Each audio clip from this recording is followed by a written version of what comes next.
So you've had a tremendous amount of success in competition over the years, but what prompted your move into the concealed carry arena? Yeah, great question. I think for me, I just wanted to be more well-rounded as a shooter and as an instructor, number one. But also you have a family, you start having kids, and you see things on the news and what's going on in the world today. And yes, I can shoot fast and I can shoot accurate and I can do those things in a very comfortable environment, but there's got to be a different skill set that I can sharpen if I ever needed to use that in some kind of a situation.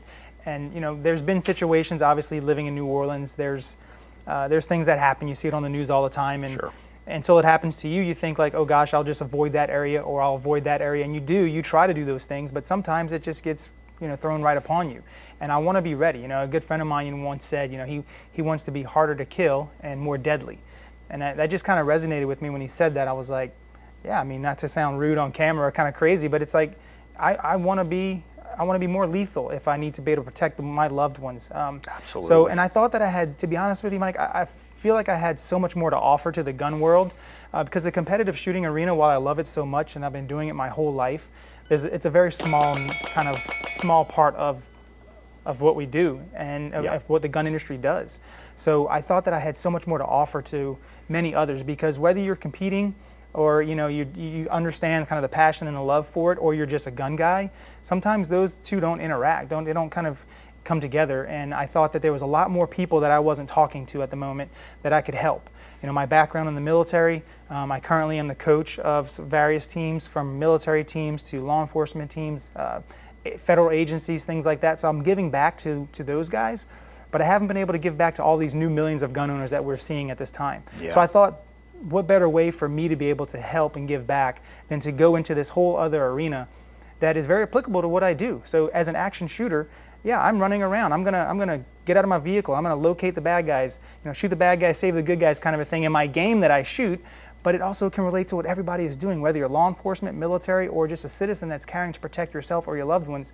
So that was the biggest thing for me, was just, I knew there was a whole nother audience that I hadn't spoken to yet, and now I have that opportunity through Galco. Awesome, that was a great answer. So can you fill us in, Max, a little bit about your philosophy of concealed carry, your philosophy of training for concealed carry, and to defend your life? Yeah, I think number one, what I've learned, and I wouldn't say that I'm new to concealed carry, I'm just kind of new to bringing my information to the folks that are already doing it. But I always go out, you know, working with SIG and the 6 Hour Academy, I'm able to get a lot of information that these guys are giving me too. And what I've known and what I've learned over the years is that this is a lifestyle change. Yeah. Many people think that, hey, I go out and purchase a firearm and now I can protect my loved ones, but that's not really true. It's like you can go purchase that Corvette that has all this horsepower, but if you don't know how and learn how to use it, that can be an issue for you, not necessarily you're not going to be able to protect others with it. So I think number one for me, just understanding it's a lifestyle change. So there's a philosophy as a whole. You're not going to carry only sometimes, you're going to carry all the time. Right. And when you're going to carry all the time, you want it to, well, we'll get into this further, I'm sure, but you want it to be comfortable and concealable, and there's so many things that come with that. But I think that's my biggest thing as a philosophy, is understand it's a lifestyle change. Okay. Yes, I'm going to try to avoid certain areas as much as I can, but sometimes those bad things come to us, and we have to learn how to react to that. So it goes back to your question is, how do you train and how do you prepare for it? I think everyone should be doing a minimum of dry firing at their home.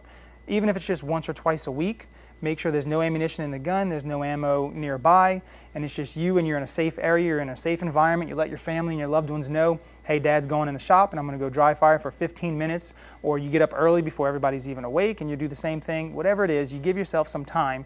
I try to do it once a day, but if you give yourself a couple times a week to dry fire out of concealment, you know, that type of a draw stroke is different. Sure. And maybe what you're wearing today is different from what you wore yesterday. Absolutely. So like you have to learn how to combat that type of level of whatever, you know, clothing you're wearing for that day. So just some brief dry firing definitely helps. And when I say dry fire, I mean actually going through the steps of the process of the draw stroke, getting all the points of contact that I talk about, making sure you're picking up the red dot or the front sight, whatever it is.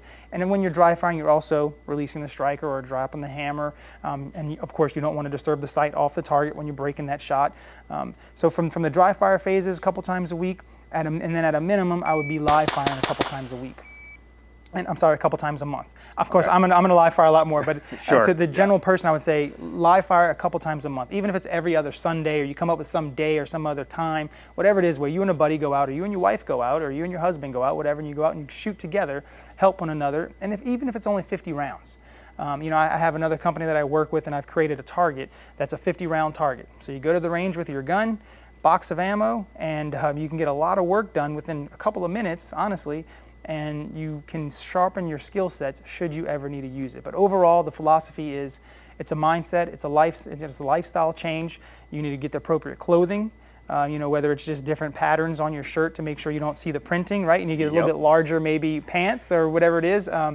But again, it's more of a mindset and a focus that the family knows what dad has or what mom has, you know, so that when you come run up to me after a ball game and give me a big hug, just understand that there's something on my hip that we all know about, and we don't have to tell the world, but so everybody's kind of bought into the philosophy, and then we don't carry sometimes, we carry all the time, and to do that, we have to be proficient in our craft, and we have to train accordingly.